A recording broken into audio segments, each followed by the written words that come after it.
Robert the Doll. Origin Story. 7 Mambos Binding Rituals. Creole Voodoo Demons Chapter 1. The Ritual of 7. The moon hung low in the night sky, casting an eerie glow over the still waters of the Creole coastline. The air was thick with the pungent scent of salt and seaweed, but beneath it lay another, more sinister aroma, the scent of burning sage, cloves, and myrrh. It was the smell of ritual. On a secluded beach, set against the backdrop of dense, twisted mangroves, 7 figures cloaked in deep crimson robes formed a perfect circle. The Mambos, the most revered priestesses of Haitian Voodoo. Their chants filled the night, melding seamlessly with the croaks of the frogs and the hiss of the crashing waves. In the center of their circle stood a makeshift altar, atop which lay various artifacts of power, bones of forgotten creatures, a dagger with a hilt made of intertwined snakes, and a jar containing a live, pulsating heart. But the centerpiece, the focal point of their gathering, was a doll.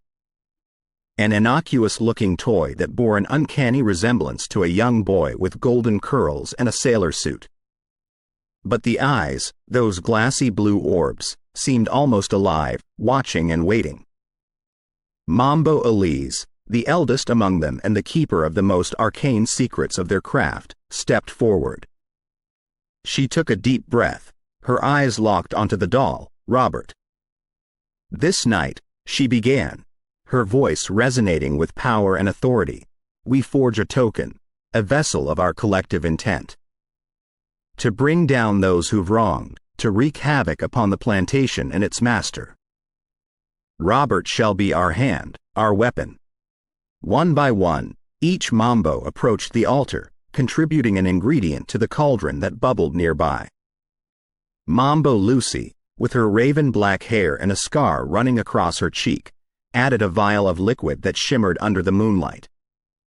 Mambo Josette, a younger priestess with fire in her eyes, whispered an incantation as she dropped in a silver locket. The contents of the cauldron hissed, turned a deep shade of purple, and let out an ethereal glow. Mambo Elise nodded, signaling the climax of their ritual. The Mambos joined hands, their chants growing louder, more desperate. The ground trembled, and the waves grew violent, crashing angrily against the shore. A whirlwind of energy formed around Robert, lifting him off the altar. His eyes glowed a brilliant red, and for a fleeting moment, a wicked smile seemed to form on his lips. Then, as abruptly as it had started, it was over. The doll lay still, the energy dissipated, and the coastline returned to its usual calm. But something in the air had changed. A heaviness, a darkness, loomed. Mambo Elise, her energy drained, looked at her fellow priestesses. "It is done. Robert is imbued with our power, our vengeance. He shall be presented to the plantation owner as a gift. Little will he know the ruin it shall bring." Mambo Lucy, her face pale, whispered, "Have we done the right thing? Such power, such anger. Can we truly control it?" Elise stared at the doll, its glassy eyes seemingly staring right back. "We've set things in motion. There's no turning back now." As dawn began to break, the Mambos left the beach, the waves erasing any trace of the ritual. But the events of that night were just the beginning of a tale of horror and mystery that would plague the Creole coast for decades to come. The very next day, as the sun reached its zenith, a beautifully wrapped box was delivered to the grand mansion atop the plantation. The owner, a cruel and greedy man known for his ruthlessness, opened it with curiosity. And there, nestled in silk, was Robert. The man laughed, dismissing the gift as a child's toy, unaware that he held in his hands a ticking time bomb of vengeance and horror. The first sign of the curse would manifest that very night, setting into motion a series of events that would forever change the fate of the Creole coast. And as darkness fell, Robert sat on a windowsill of the mansion, the moonlight reflecting in his eyes. The game had just begun. Chapter 2. The haunting begins. The plantation, with its sprawling grounds, majestic oaks draped in moss, and fields as far as the eye could see, was both a testament to wealth and a monument to suffering. The mansion itself was a looming presence, a massive structure of white pillars and brick, standing as a sentinel overlooking its dominion. By day, it was bustling with activity. Field hands toiled under the harsh sun, overseers barked orders, and the constant hum of life was omnipresent. But by night, especially this night, it was as if the air itself held its breath. The owner, Sir Henry Lawrence, was in his study, a room filled with books, maps, and treasures from all corners of the world. With a glass of bourbon in hand, he admired his newest acquisition. Robert. The doll had been placed on a mahogany table, its blue eyes staring vacantly into the distance. To Sir Henry, it was merely an odd gift, maybe from a business associate or a distant relative. Yet, its intricacy fascinated him. His wife, Lady Margaret, entered the room, her elegant gown trailing behind her. "Another trinket for your collection?" she inquired, her eyes moving disdainfully over Robert. Sir Henry chuckled. "Seems so. But there's something captivating about it, don't you think?" She approached the table, studying the doll. As she did, a cold draft swept the room, making the candle flames dance wildly. "It's just a toy, Henry," she remarked, though her voice betrayed a hint of unease. The night was still young when the first of the strange occurrences began. In the servants' quarters, a maid named Clara was preparing for bed. As she brushed her hair, she thought she heard a child's laughter. It was fleeting, a whisper carried by the wind. Shaking her head, she dismissed it, blaming it on her overworked and tired mind. But then, it came again. Louder. Nearer. Looking around, she found herself alone in the room. Yet, the laughter continued, echoing all around her. Panicking, Clara fled the room, her heart racing. Meanwhile, in the gardens, one of the night watchmen was making his rounds. As he passed the ornate fountain, he saw a shadow darting across his path. Thinking it was an intruder, he gave chase, but found no one. However, from the corner of his eye, he caught a glimpse of a small figure with golden curls, standing by a tree. By the time he reached the spot, it had vanished. All that remained was the soft, eerie giggle of a child.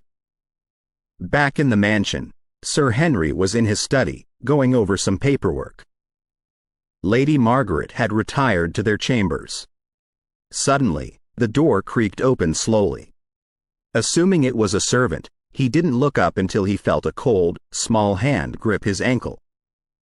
Startled, he looked down to find Robert, the doll, looking up at him, its blue eyes now dark and sinister.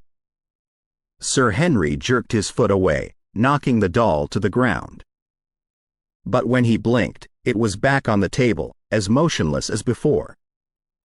Gasping for breath, Sir Henry called out for his wife. But his voice was drowned by the cacophony of screams and shouts echoing throughout the mansion. He rushed out to find chaos. Servants running, lights flickering, and shadows dancing. Lady Margaret was in their bedroom, pale and trembling. "It was in the room," she whispered, pointing towards the doll which now sat on their bed. "It moved on its own, Henry. It whispered things." Gathering his composure, Sir Henry ordered the doll to be locked away in the attic. As the door was bolted shut, he hoped the nightmare would be over. Yet, as the mansion returned to an uneasy calm, in the attic, Robert sat, free from his confinement. His eyes, once again alive, glowed with malevolence. The haunting had only just begun. Outside, in the dark cloak of night, the Mambos could feel the energy emanating from the plantation. Mambo Elise, her senses more attuned than most, whispered, "The spirit is restless. It seeks more." Mambo Josette looked worried, Have we unleashed something we cannot control? Elise responded, her voice tinged with both fear and determination. We must watch closely. Robert is our creation, our weapon. But even weapons can turn on their wielders. In the mansion, as dawn approached, the residents tried to find solace in sleep. But as they closed their eyes, they were haunted by visions of a boy with golden curls, laughing, whispering, always watching. And as the first rays of sunlight streamed in, marking the end of a horrifying night, one thing was clear. The curse of Robert had taken root, and it was growing stronger with each passing moment. Chapter 3. Secrets of the Past. The next morning, the sun rose lazily over the horizon, its warm rays providing a stark contrast to the chilling events of the night before. The plantation buzzed with whispered tales of shadows, eerie laughter, and the malevolent doll. Yet, amidst this unease, life moved on, with slaves toiling away and the elite going about their daily affairs. Within the mansion, Lady Margaret paced nervously in the drawing room. Her once pristine composure was now tainted with anxiety. Every shadow, every creak of the house made her jump. Robert's image was burned into her mind, and she felt his presence everywhere. Sir Henry, on the other hand, tried to remain rational. It's but a doll, Margaret, he tried to assure her, though even he couldn't shake off the unease entirely. In the midst of their discussion, a knock echoed through the room. The door opened to reveal a middle-aged woman, her features sharp and eyes probing. She introduced herself as Vanessa, a well-known historian from Pensacola. I've heard tales of your recent acquisition, she began, her voice measured. Robert, the doll, is it not? Sir Henry nodded cautiously. You are familiar with it? Vanessa's eyes darkened. All too familiar, sir. That doll holds a history far more complex than you realize. She took a deep breath. Would you like to hear its tale? Intrigued, yet apprehensive, Sir Henry and Lady Margaret agreed. Vanessa began her story, weaving a tale that dated back decades. Robert, as it turned out, was not just a creation of the Mambos from the Creole coastlines. It was, in fact, a culmination of multiple curses, spanning generations. It had started with a young Haitian voodoo priestess named Thelma. As Vanessa narrated, Thelma had been in love with a young man enslaved on a plantation. But their love was forbidden, and in a fit of rage, the plantation owner had the young man killed. Heartbroken and seeking vengeance, Thelma called upon the spirits of the land, the Loa, binding a curse into a doll, the very first iteration of Robert. But that wasn't the end. Over the years, as the doll changed hands and traveled places, other priestesses, each with their own tales of sorrow and revenge, added to its power. They channeled their pain, anger, and desires into Robert, making him a beacon of dark energies. Vanessa's voice grew soft, almost a whisper, as she concluded, the Mambos you know of merely invoked the already existing curse, amplifying its powers manifold. A heavy silence filled the room. Lady Margaret's face had turned ashen, her hands clenching her dress. Sir Henry, for all his rationality, felt a shiver run down his spine. Why are you telling us this? Lady Margaret finally managed to ask. Vanessa sighed. Because, my dear, knowledge is power. You must understand what you're dealing with to stand any chance against it. And because I too have a vested interest in seeing this curse broken. The trio was then interrupted by a commotion outside. They rushed to the window to see a group of workers gathered around something. As they approached, they saw a sight that sent chills down their spines. Strewn across the ground were several dead animals, arranged in a grotesque pattern, their blood seeping into the earth. In the center of this ghastly display sat Robert, his blank eyes almost mocking them. The workers, horrified, whispered among themselves, Some mentioned old legends of cursed lands and spirits, while others spoke in hushed tones about the doll and its evil. Vanessa, her face grim, turned to Sir Henry and Lady Margaret. This is just the beginning. The doll's power grows with every act. You must act quickly if you wish to end this. Sir Henry, determination replacing his earlier skepticism, nodded. What do we need to do? Vanessa, taking a deep breath, replied, First, we gather those who can help. I know of 2 individuals skilled in the arcane arts, Kirby, a mystic from the bayous of Louisiana, and Thelma, the original creator of the curse. Lady Margaret gasped, but you said Thelma was from decades ago. Vanessa simply replied, in the world of spirits and curses, time doesn't always behave as you'd expect. The chapter closed with the setting sun casting long shadows over the plantation.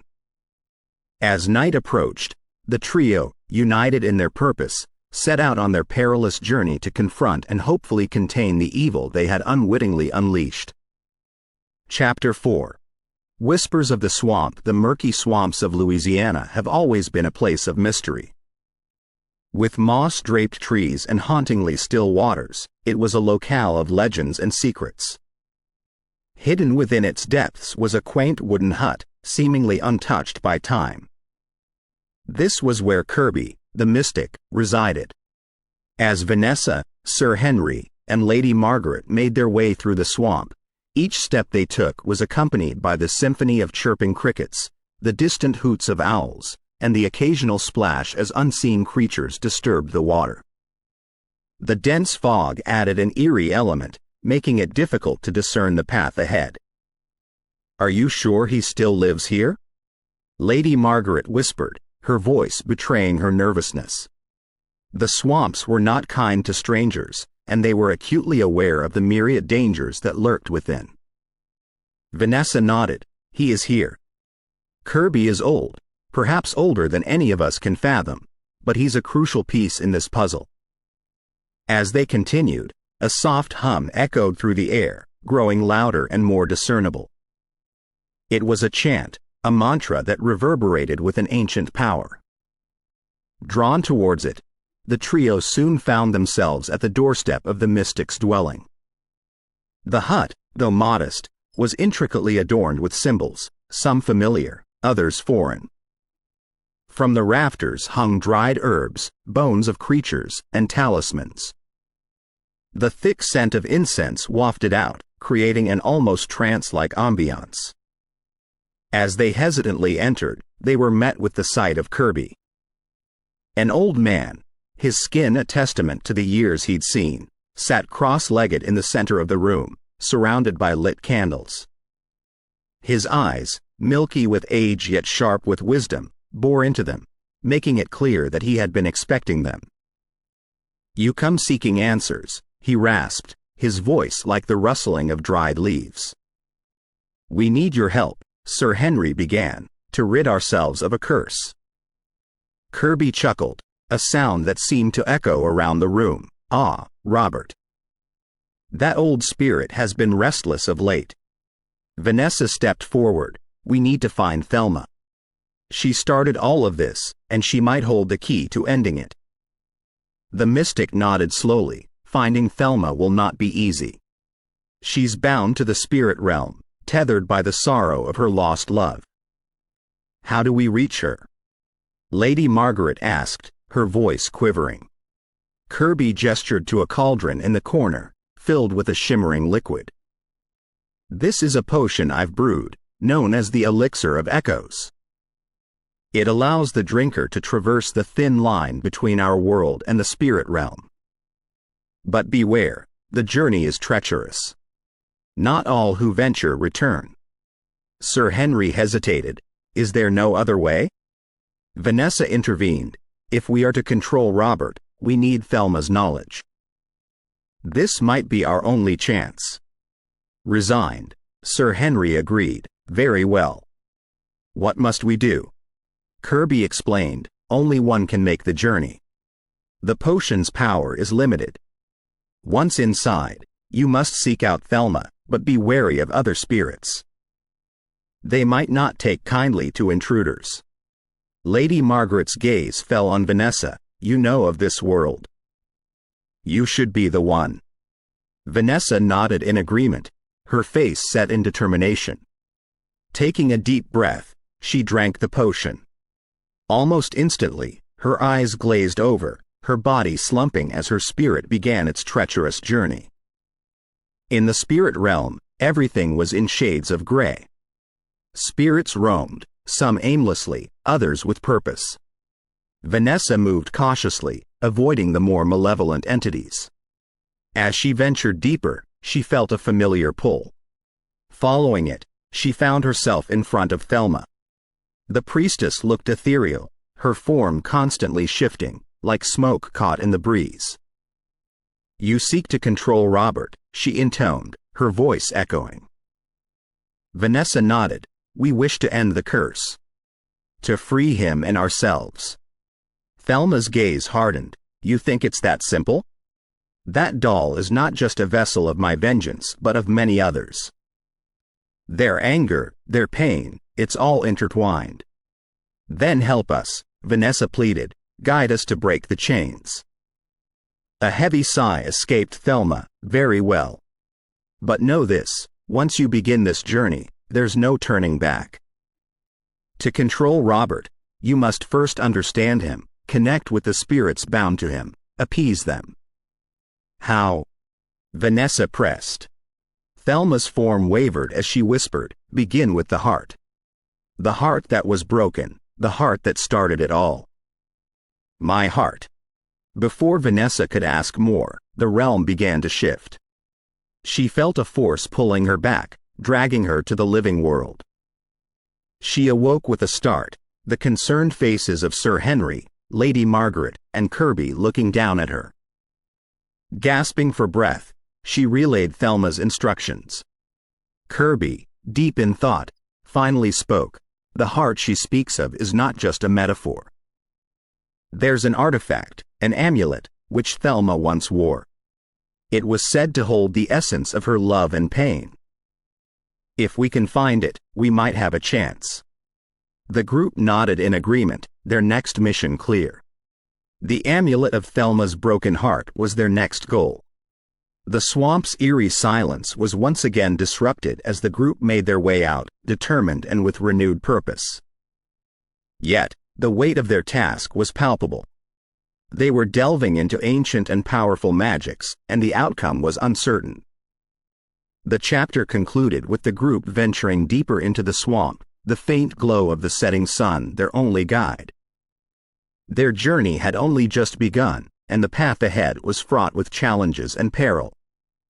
Chapter 5. The Cursed Path. Thelma's fingers drummed nervously on the wooden table, her sharp gaze shifting from one side of the dimly lit room to the other. A single lantern in the center threw flickering shadows across the walls. To an outsider, this could be any other shack in the outskirts of Pensacola. But to those in the know, it was a place of sanctuary, a safe space for the keepers of ancient secrets. Vanessa sat across from her, holding a polished crystal ball. The path is clouded, she murmured, her voice barely audible. Robert's influence has already spread further than we anticipated. Kirby, the youngest of the trio, paced around, her raven-black hair cascading down her back. We cannot delay. Each moment we wait, his grip tightens. Thelma sighed. We cannot simply charge in, Kirby. Remember what happened at the plantation? A shiver ran down Kirby's spine as memories of the unspeakable horrors they witnessed flooded her mind. I remember, she whispered, eyes distant. But we cannot afford to be paralyzed by fear. Vanessa's crystal ball began to glow, casting an eerie light. Within its depths, images began to form. First, a blurry view of a busy market street, then of a coastline with ships anchored, and lastly, the clear, menacing visage of Robert the doll. He's calling to them, she breathed. Thelma leaned forward, peering into the ball. Those souls. They're being drawn to him.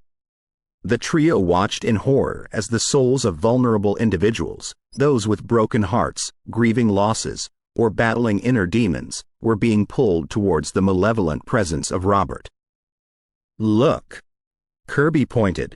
That woman there, with the tattered shawl. She's moving towards a ship.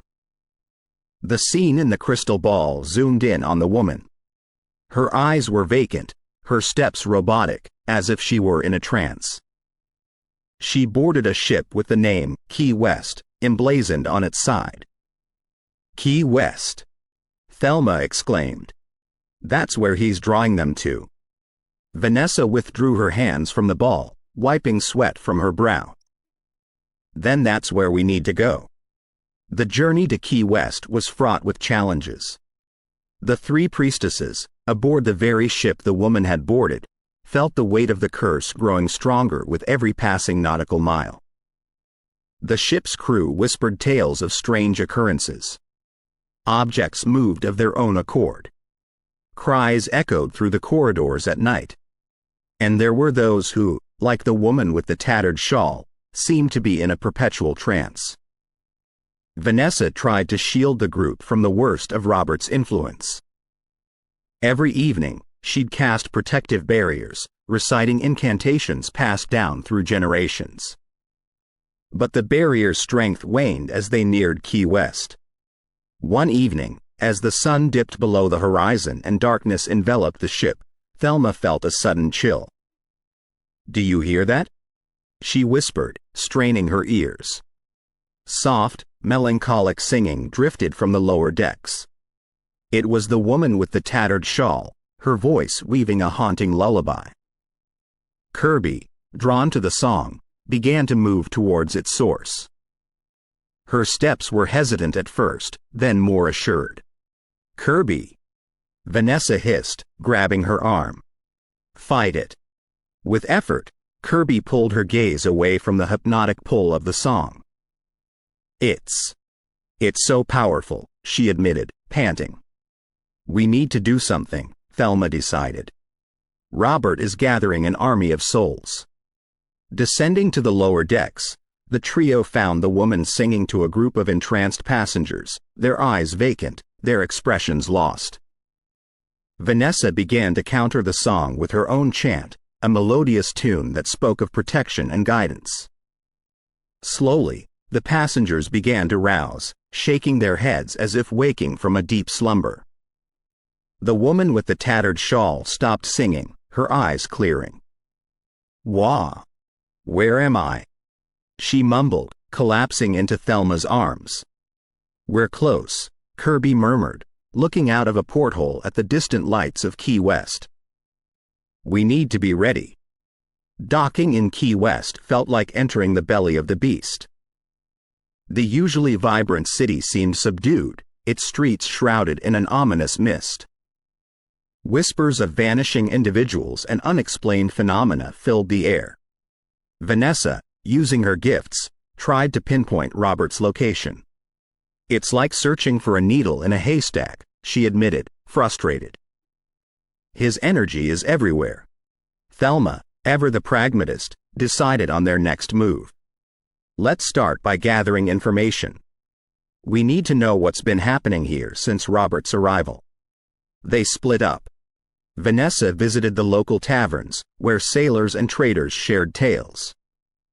Thelma consulted with the elderly, the keepers of the city's history.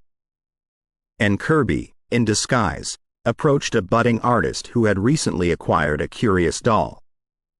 The tales they gathered painted a grim picture. The city was under siege, not by an external force, but by a malevolent power that lurked in the shadows. Reconvening, Kirby shared her findings. "I've located him," she whispered, handing over a sketch of a grand mansion. "Robert Eugene Otto. He's completely under the doll's thrall." Thelma studied the sketch. "This is where our battle begins. We must prepare." Vanessa nodded. "We've faced horrors before, but this is different. This is pure, unbridled evil." The priestesses, united in their mission, set off towards the mansion. As they walked, the city's despair weighed heavily on them, but their determination burned brighter. Robert the doll's reign of terror was about to be challenged, and they would stop at nothing to contain the evil that threatened to engulf the world. Chapter 6. The City of Despair. Key West. The wrought iron gates of the mansion loomed ahead, covered in creeping vines that seemed to pulse with a dark energy. The towering oaks lining the driveway appeared to be in mourning, their leaves drooping like sorrowful tears. Key West, once a place of vibrant life and culture, felt like a city held captive by a demented puppet master. Vanessa, Thelma, and Kirby approached with trepidation, glancing around for any signs of movement. The streets were eerily quiet, and the thick mist that surrounded the mansion seemed to muffle any sound. "Why so silent?" Kirby whispered, her voice trembling slightly. "It's like the city itself is holding its breath." Vanessa squeezed her arm reassuringly. "Remember our training, our purpose. We are here to free this city and put an end to Robert's reign of terror." The three moved stealthily towards the grand entrance of the mansion. Along the way, they passed grotesque statues that seemed to follow their movements with lifeless eyes. Thelma, always alert, noticed a pattern in the arrangement of the statues. "They're protective wards," she murmured, pointing to the symbols carved into the base of each statue. "Robert is heavily guarded." As they reached the entrance, the massive wooden doors swung open on their own accord, revealing the dark, cavernous interior. A cold wind swept out, bringing with it the faint, discordant melodies of a piano. Steeling themselves, the priestesses entered. The opulence of the mansion was evident everywhere, from the gold-trimmed fixtures to the ornate chandeliers. But the beauty was overshadowed by a palpable aura of malevolence. Following the sound of the piano, they arrived at a grand ballroom. At its center sat a young man, lost in his own world as his fingers danced across the keys. Behind him, on a pedestal, was the infamous doll, Robert. Kirby took a cautious step forward, her voice gentle. "Robert Eugene Otto?" The man paused, his fingers hovering over the keys. Slowly, he turned to face them, his eyes glassy and unfocused. "Who are you?" he rasped, his voice hollow. "We're here to help," Vanessa replied, her tone soothing. "We know about the doll, about its power." Robert's gaze shifted to the doll behind him. "Robert is my friend," he said, a hint of defiance in his voice. "He's been with me since I was a child." Thelma exchanged a glance with her companions. The bond between Otto and the doll was stronger than they'd anticipated.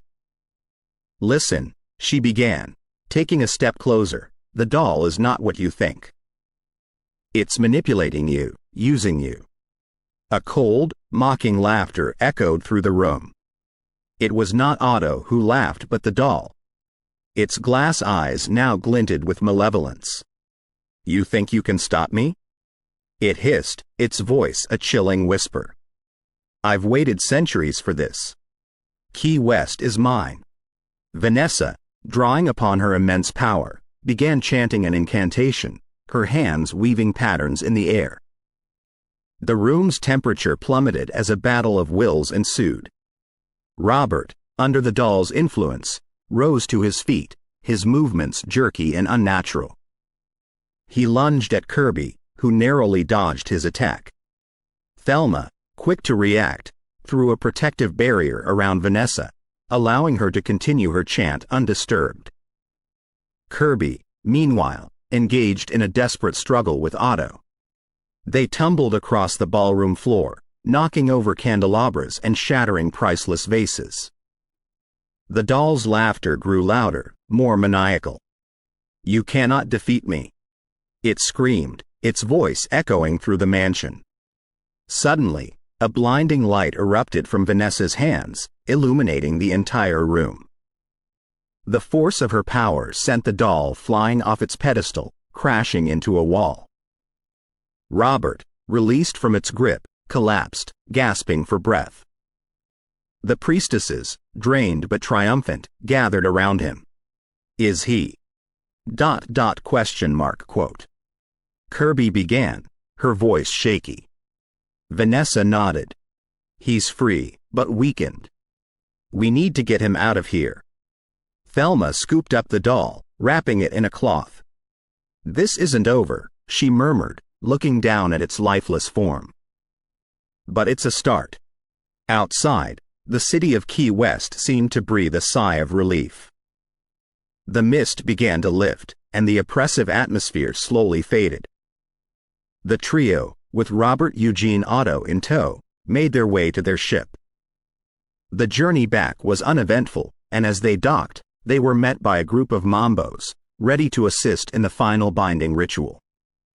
The doll, now safely contained, was placed in a specially constructed vault, its evil power suppressed but never truly gone. The priestesses, having faced unimaginable horrors, returned to their homes, forever changed by their encounter with the malevolent force that was Robert the doll. But they knew that the battle was not over. The doll's influence, though diminished, still lingered, a constant reminder of the thin line between good and evil. Chapter 7.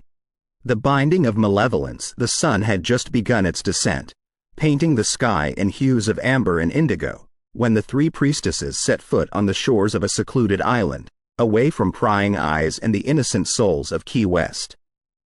With Robert Eugene Otto in tow, weak and dazed but alive, they had a singular mission: to permanently seal away the evil that was Robert the doll. Thelma, Vanessa, and Kirby, though victorious in their previous encounter, bore the weight of apprehension on their shoulders. The doll's power was unprecedented, its history intertwined with the darkest of arts and deepest of vendettas. Upon reaching the center of the island, they found an ancient altar, long forgotten by time but familiar to those who practiced the old ways. The altar was a relic from an age where spirits and humans conversed more freely, an era when the balance between light and shadow was better understood. Vanessa looked at her companions. This is the heart of the island. The spirits here are potent, and they recognize the malevolence within Robert. Thelma nodded. Let's begin. We may have subdued him temporarily, but time is of the essence. Kirby began drawing intricate patterns around the altar, symbols known only to the highest echelons of the voodoo world. As she etched each figure into the earth, a gentle hum resonated, echoing the island's awakened power. As Vanessa started to chant, the air grew denser, almost palpable. The energy in the atmosphere pulsed rhythmically, matching the cadence of her words. Thelma, taking out a small leather pouch, sprinkled a line of salt mixed with crushed herbs around the perimeter, reinforcing Kirby's symbols and adding an extra layer of protection. Robert Eugene Otto, still dazed from the earlier confrontation, watched the unfolding ritual with wide, fearful eyes.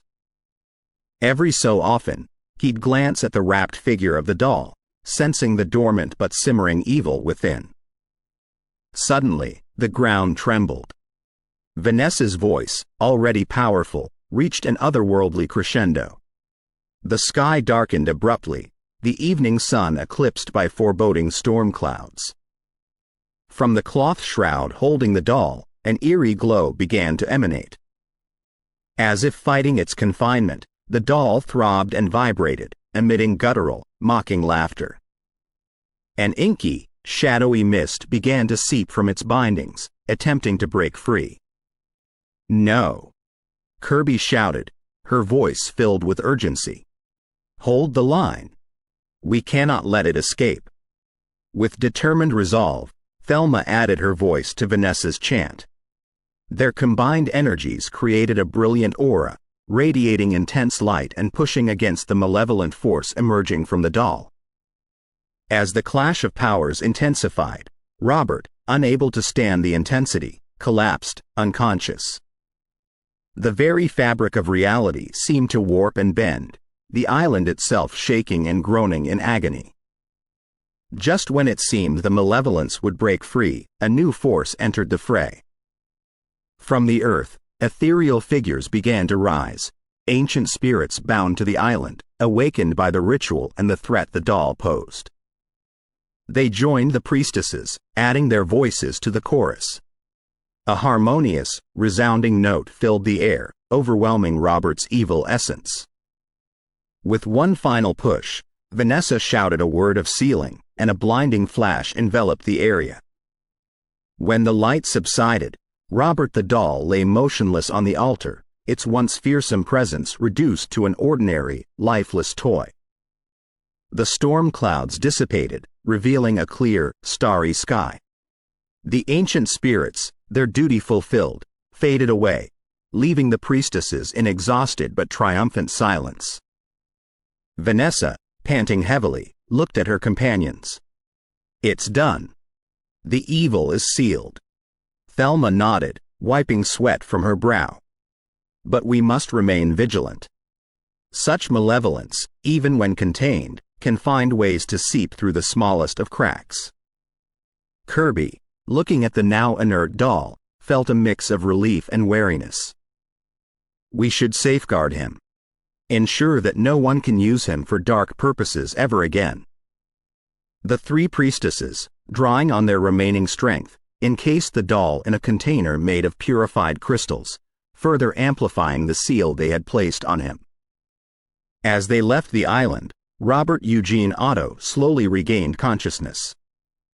Looking around, memories of the events flooding back, he whispered, "Thank you." The priestesses nodded, understanding the depth of his gratitude. Back in Key West, the atmosphere had changed. The once oppressive aura had lifted, replaced by a sense of peace and renewal. The people, once unwitting pawns in Robert's game, now went about their lives, the dark chapter behind them. However, in the world of shadows and spirits, one can never be too complacent. The priestesses knew their fight was not truly over. For in the realm of the supernatural, there are always new challenges, new evils to confront. But for now, they had won a significant victory, ensuring the safety of countless souls. And as the dawn of a new day approached, they looked to the future, ready to face whatever came their way.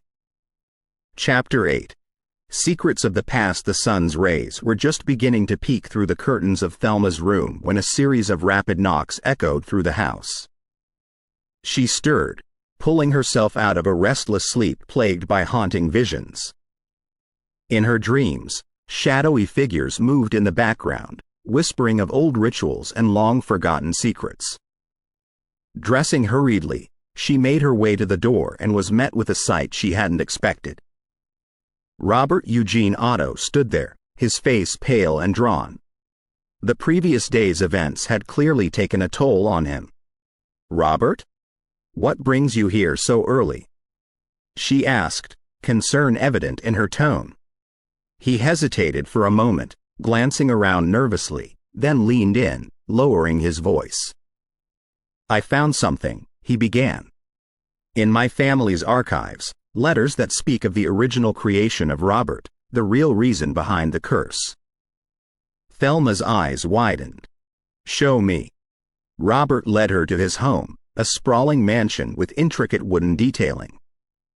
The house was silent, save for the soft ticking of countless clocks scattered throughout.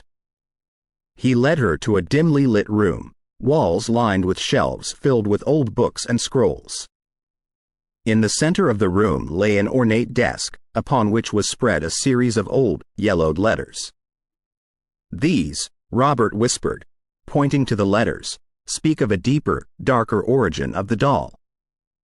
It wasn't just a culmination of a grand ritual by the Mambos. There was something else, an older, more sinister force at play." Thelma, intrigued, began reading. The letters were exchanges between the first plantation owner and a mysterious entity referred to only as L. As she delved deeper, she found mentions of a forbidden pact, an alliance forged in shadows. The owner had sought power, influence, and immortality, and L promised all this and more in exchange for a vessel. The doll, it seemed, was that vessel.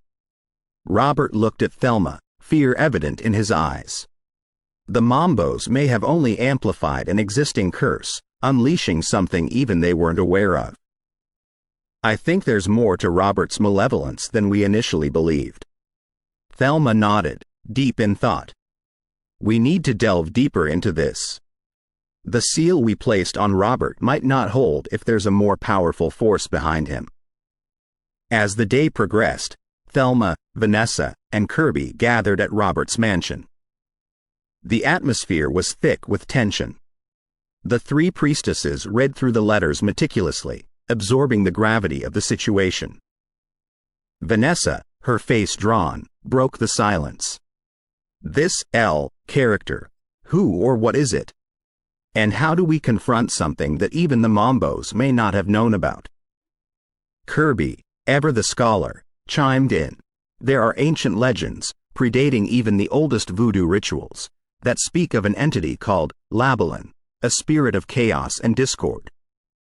If this L is indeed Labalin, we're dealing with a primordial force, one that thrives on imbalance and upheaval. The implications were clear. The trio had to dig deeper, confront this force, and strengthen the seal on Robert the doll, or else all their efforts would be in vain. The following weeks were a blur of activity. Armed with newfound knowledge, the priestesses, with Robert Otto's assistance, traveled to remote parts of the Creole coastline, seeking elders who might have knowledge of Labalin. Their journey took them through dense forests, treacherous swamps, and into the heart of old communities, isolated from the modern world. Along the way, they encountered spirits, both benevolent and malevolent, all of whom seemed to recognize the weight of their mission. One evening, after an arduous trek through a particularly challenging marshland, they found themselves in a secluded village, untouched by time. The village elder, an old woman with piercing blue eyes, welcomed them into her abode. You seek Labalin, she stated, not as a question but as a fact. The priestesses nodded. The elder's gaze turned distant. Labalin is not to be trifled with. It's a force that has existed since time immemorial. Binding it won't be easy. But, she paused, her gaze intensifying, I can guide you. The next hours were filled with tales of the old world, of the balance between light and dark, and of Labalin's role in it all. The elder imparted rituals, spells, and incantations that could potentially strengthen their seal on the doll. As dawn approached, the elder handed them an ornate box. Within this lies an artifact, once used to confront Labalin. Use it wisely. The journey back was filled with a renewed sense of purpose. With the elder's teachings and the artifact in their possession, the priestesses felt better equipped to face the looming threat. Arriving back in Key West, they wasted no time. At the very spot where they had previously sealed Robert's malevolence, they began the new ritual. The atmosphere grew thick, the very air pulsating with energy as they chanted, invoking ancient spirits and drawing on the power of the artifact. Suddenly, a colossal shadowy figure loomed overhead. Labalin had manifested, its presence threatening to overwhelm them. But the priestesses stood firm, their voices unwavering. With the combined strength of their newfound knowledge, the elder's teachings, and the power of the artifact, they pushed against Labalin. After what felt like hours, a brilliant flash of light cut through the darkness, and Labalin's form dissipated. Exhausted but triumphant, the priestesses looked at each other. The seal on Robert the doll was stronger than ever. However, they knew that their journey was far from over. There were still many mysteries to unravel, many challenges to face. But for now, Key West was safe, and the legacy of Robert the doll was one step closer to being put to rest. Chapter 9. Whispers of the forgotten Key West had always been a city filled with stories of ghosts, restless spirits, and lost souls. But now, an uneasy quiet settled over its streets, the kind that made the hair on the back of your neck stand up, even if you didn't know why. Robert Otto's house was a microcosm of this tension. Having been through the eye of the storm with the priestesses, he felt the weight of the events more than anyone else in the city. He had tried to return to his usual routine, to paint, to lose himself in art. But the very walls seemed to close in on him with suppressed whispers and echoed cries.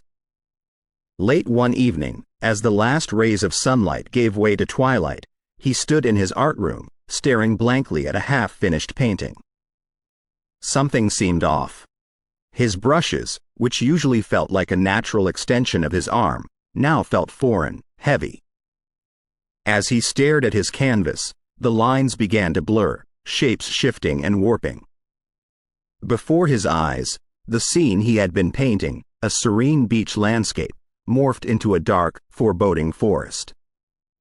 And at its center stood a figure, indistinct but undeniably familiar. Robert. He blinked, shaking his head, trying to clear the haunting vision. But it persisted. The painted Robert seemed to beckon him, guiding him deeper into the woods. Suddenly, a soft voice, barely above a whisper, broke the trance. Robert. ... He spun around. There was no one there. Who's there? He demanded, fear evident in his voice. The voice came again, echoing, ethereal. Seek the roots. Delve into the past, before it's too late. A shiver ran down Robert's spine. He remembered the old letters, the forbidden pact, the sinister force behind the cursed doll. What had they missed? What had been overlooked? Desperate for answers, he made his way to Thelma's residence. The priestesses had become his pillars of strength, his guiding light in these dark times. He recounted the strange occurrence, the voice, the altered painting. The three priestesses exchanged glances, sensing the gravity of the situation. We thought the battle was over, Vanessa mused, but maybe it was just the beginning. Kirby, ever the logical one, considered the situation. The voice said to seek the roots. We must dig deeper, go back further. There might be elements of the story, parts of the curse we are unaware of. Thelma nodded. We need to revisit the letters, decipher them further. There could be hidden meanings, cryptic messages that we overlooked. The following days were a flurry of activity. The group plunged into old texts, pored over ancient maps, and scoured the coastline for clues. Vanessa, with her affinity for spirits, attempted to communicate with the entity that had reached out to Robert. One evening, as she sat in deep meditation, she felt a cold gust of wind, though the room was sealed tight. The whisper returned, clearer this time. The roots. The beginning. Before the Mambos, before the pact. Images flashed before her eyes. A remote village, ancient rituals, a dark figure overseeing it all. As quickly as it began, it ended, leaving Vanessa disoriented but with a newfound clarity. We've been looking in the wrong places, she declared when she recounted her vision to the others. This goes back further, way before the Mambos or the plantation owners. Robert Otto's research skills proved invaluable. Digging through centuries-old records, he unearthed tales of a small community, predating even the oldest settlements in the area. This village, lost to time, was said to be where the first rituals involving Robert's spirit took place.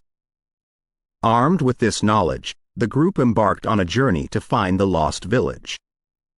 Their path took them through treacherous terrains, ancient forests, and along forgotten trails. After days of searching, they came upon remnants of old structures, overgrown with time. The energy here was palpable, a mixture of reverence and dread. At the heart of the village stood a stone altar, inscriptions etched into its surface. As Kirby traced the symbols, she realized they narrated a story, a spirit, neither good nor evil, seeking balance in the world. The villagers had tried to bind this spirit, hoping to harness its power. But something went wrong, and the spirit was trapped, its essence splintered. This, Thelma whispered, might be the origin of Robert's curse. The Mambos, the pact with Labalin, everything that followed was just layers upon this original sin. Vanessa approached the altar, placing her hands upon it. Closing her eyes, she sent out a plea, a call to the fractured spirit. The wind picked up, leaves swirling around them. A soft glow emanated from the altar, illuminating the inscriptions. The voice returned, filled with pain and longing. Free me, bring balance, correct the wrong. The message was clear. The spirit trapped within Robert the doll had been wronged. Centuries. Chapter 10. Labyrinth of Desires. The path that led to Robert's lair was far from ordinary. It wound its way beneath the city, a sprawling web of underground tunnels known to few, the entrance cleverly hidden behind the facade of an old, decrepit mansion on the outskirts of Key West. Thelma and Kirby had only Vanessa's faint, telepathic signals to guide them, but those faint pulses of connection were fading with every step they took. The lair wasn't just a physical challenge. It was a test of will, a playground for the mind, weaving illusions from one's deepest, darkest desires and fears. The very walls seemed to breathe, closing in on them, the air thick with whispered promises and threats. They would take a turn and find themselves back where they started, or in a room filled with mirrors that didn't reflect their own faces, but those of lost souls, their eyes filled with agony and desperation. In one particularly unsettling chamber, Thelma found herself face to face with her younger self.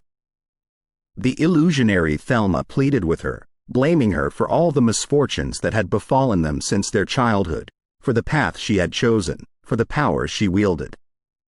The weight of those accusations, though untrue, threatened to crush her spirit. Kirby faced her own trial, a room filled with the deafening cries of the souls she had failed to save in the past, their ghostly fingers reaching out to her, seeking comfort, seeking revenge. But amidst these haunting visions, there was a glimmer of hope. Vanessa's voice, though distant, broke through the chaos. "Remember your purpose," she urged. "Focus on me. Do not let Robert's illusions consume you." As the priestesses moved deeper into the labyrinth, Robert Otto's presence grew stronger. At times, he seemed to be everywhere at once, appearing as a shadow in the corner of their eyes, his voice echoing through the corridors. The bond between him and the doll was a complex one, bound by threads of love, fear, and an undeniable dark fascination. But even under the doll's thrall, Otto's true self occasionally surfaced. During one such moment of clarity, he approached Kirby, whispering, "The heart of the maze. That's where she is. But you must be prepared to face what lies there." The closer they got to Vanessa, the more the labyrinth seemed to fight back. Illusions grew stronger, the walls shifted unpredictably, and the sense of time was utterly distorted. But they pressed on, driven by determination and the bond they shared. Finally, they reached the heart of the maze, a grand chamber illuminated by an eerie blue glow. At its center stood a pedestal, upon which the cursed doll, Robert, was placed. Vanessa, surrounded by a swirling vortex of dark energy, floated a few feet above the ground, her eyes blank, her expression one of torment. A dark laughter filled the room. From the shadows emerged the rogue priestess, her eyes gleaming with malevolence. "Welcome," she sneered. "You've come so far, only to fail at the very end." Thelma took a deep breath. "Why are you doing this? Why unleash such evil upon the world?" The rogue priestess circled them, her voice dripping with disdain. "You think you understand the curse, the power of Robert? You know nothing. I am the last living descendant of the seventh Mambo. The betrayal, the humiliation, the dishonor that was brought upon her. I've lived with it, with the whispers, the stares, Now, the world will pay. Vanessa, though trapped, managed to send a telepathic message, a memory of the rogue priestess's past, a little girl, shunned, mocked for her lineage, for the sins of her ancestors. Kirby stepped forward, compassion in her eyes. Revenge won't heal old wounds. We can help you, help free both of us from this curse. A tense silence settled over the chamber. The rogue priestess seemed to waver, the weight of her lineage, the pain of the past, all coming to the forefront. But the moment was shattered as Robert the doll levitated off the pedestal, its glassy eyes fixed on the priestesses. The room's energy shifted, a palpable darkness emanating from the doll. The final confrontation had begun. Every spell, every incantation, every ounce of energy they had was channeled into the battle. The rogue priestess, torn between her desire for revenge and the overwhelming power of Robert, faltered. Otto, seeing his chance, lunged at the doll, grabbing it. The bond they shared, the love, the pain, the memories, all surged forth, causing a blinding explosion of light. When the dust settled, the labyrinth had vanished. They were back in the mansion, the early morning sun filtering through the broken windows. The rogue priestess lay unconscious on the floor, the dark energy that had consumed her. Chapter 11. Otto's redemption. The mansion stood silent, its once grand architecture marred by the recent events. The early rays of dawn painted the room in hues of gold and crimson. In the center of the room lay the cursed doll, Robert, seemingly inanimate but radiating an unmistakable malevolent energy. Robert Otto, drenched in sweat, his hair disheveled, eyed the doll warily. He felt a flood of memories wash over him, memories of a simpler time, when Robert had been nothing more than a cherished toy, a companion. But the joy of those days had been tainted, transformed into an oppressive, binding force. As Otto approached the doll, a voice echoed through the room, a voice he knew all too well. "You think you can break our bond, Otto? You're just as much a part of me as I am of you." But Otto, strengthened by the events of the past days and the presence of the priestesses, responded defiantly, "No, Robert. It's time to end this." Vanessa, Thelma, and Kirby, forming a protective triangle around Otto, began chanting, their voices harmonizing, creating a shield of energy that pulsated with light. The rogue priestess, her malevolence diminished by the overwhelming power of the doll, approached hesitantly, the weight of her lineage and her actions bearing down on her. "Let me help," she whispered, her voice tinged with regret. Otto, meanwhile, closed his eyes, delving deep into his psyche, retracing the origins of Robert's curse. His memories painted a vivid picture: a child's birthday, a beautiful doll gifted by an old servant, who had whispered an ancient chant as she handed it over. The toy, initially a source of joy, gradually began to manifest odd behaviors, moving on its own, appearing in unexpected places, its expressions changing. Days turned into weeks, weeks into months. The doll became possessive, its bond with Otto growing stronger. Family members whispered about the doll's unnatural behavior, about the servant's mysterious past. Some claimed she dabbled in dark arts, others whispered about a forbidden pact. The playful, cheerful child that Otto once was had been replaced by a distant, haunted boy, bound to a toy that refused to let go. The final transformation of the doll from a mere toy to a vessel of malevolence came one stormy night. A ritual, whispered chants, a sacrifice, and Robert was imbued with a force beyond comprehension, a force that desired control, influence, and revenge. Snapping back to the present, Otto relayed his memories to the group, the pieces of the puzzle falling into place. The rogue priestess, realizing the magnitude of her ancestors' actions and their consequences, felt a pang of guilt. "It was my ancestor," she whispered, tears streaming down her face. She was wronged, humiliated, and sought to bind a force to exact her revenge. But she couldn't control it.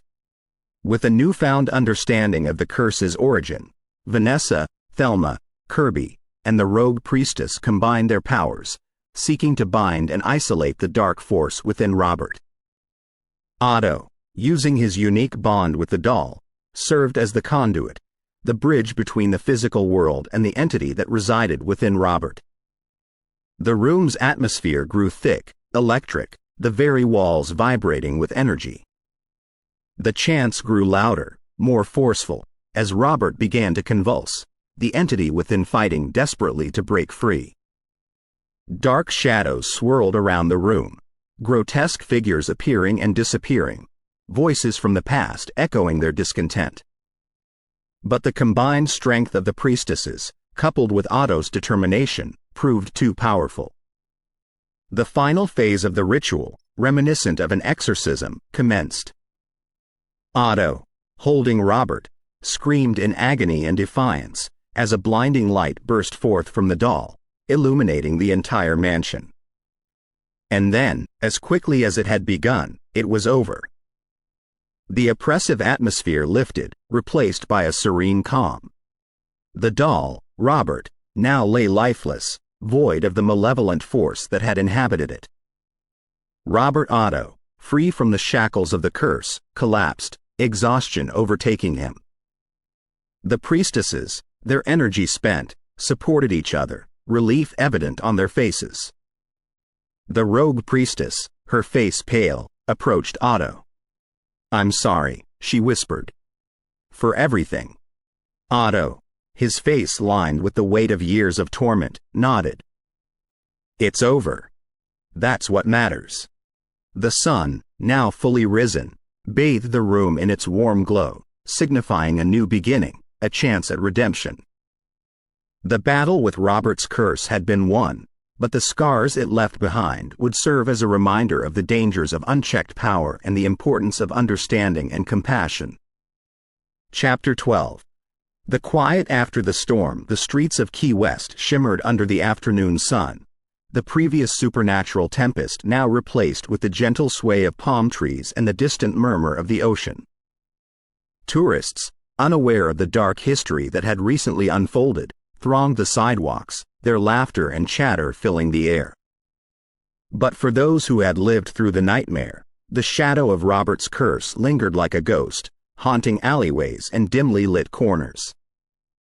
Buildings, which had once stood tall and proud, now bore the scars of supernatural battles, their charred walls and shattered windows serving as grim reminders.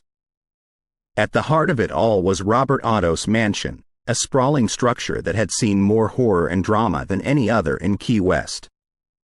Workers were busy restoring its former glory, the sounds of hammers and saws echoing through its halls. Inside, Otto sat by the window, gazing out at the horizon. The physical marks of the curse had faded, but the emotional and psychological scars ran deep. Images of the doll, its malevolent grin, its cold, lifeless eyes, haunted his dreams. But amidst the nightmares, there was also relief, a newfound freedom. The chains that had bound him for so long had been shattered, and he was free, truly free, for the first time in years. Yet, with freedom came the weight of responsibility. The doll, now stripped of its power, lay in a glass case, a silent testament to the horrors of unchecked ambition and the dangers of tampering with forces beyond comprehension. Otto knew he had a duty, a responsibility to ensure that the dark history of the doll remained a warning, a lesson for future generations. In another part of the town, Vanessa, Thelma, and Kirby gathered for one last time. The battle with Robert's curse had forged an unbreakable bond between them, but they knew their paths were destined to diverge. The artifacts they had used, the tools that had amplified their powers, needed to be guarded, kept safe from those who might seek to misuse them. Vanessa chose the dense forests of the Pacific Northwest, a place where ancient spirits roamed, and where she felt a deep connection to the land. Thelma, drawn to the vast deserts of the Southwest, found solace amidst the towering mesas and deep canyons.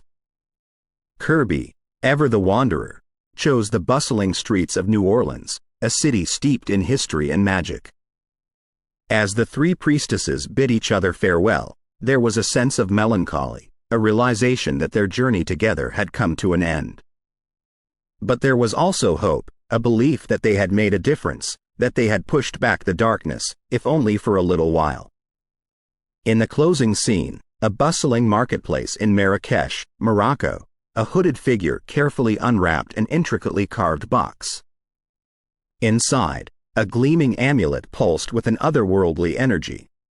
The merchant, unaware of the object's true power, named his price. The hooded figure, a glint of recognition in his eyes, paid without hesitation and disappeared into the crowd. The amulet, glowing brighter with each passing second, hinted at a new adventure, a new challenge, and a new battle between the forces of good and evil. And so, in the narrow alleys of Marrakesh, with the distant call to prayer echoing through the air, a new chapter began, leaving the door open for tales of magic, mystery, and the eternal struggle between light and darkness. We hope you have enjoyed our storytelling offering tonight. Please be sure to subscribe and turn on notifications to be alerted of future weekly additions to our collections. Paranormal Untold Stories.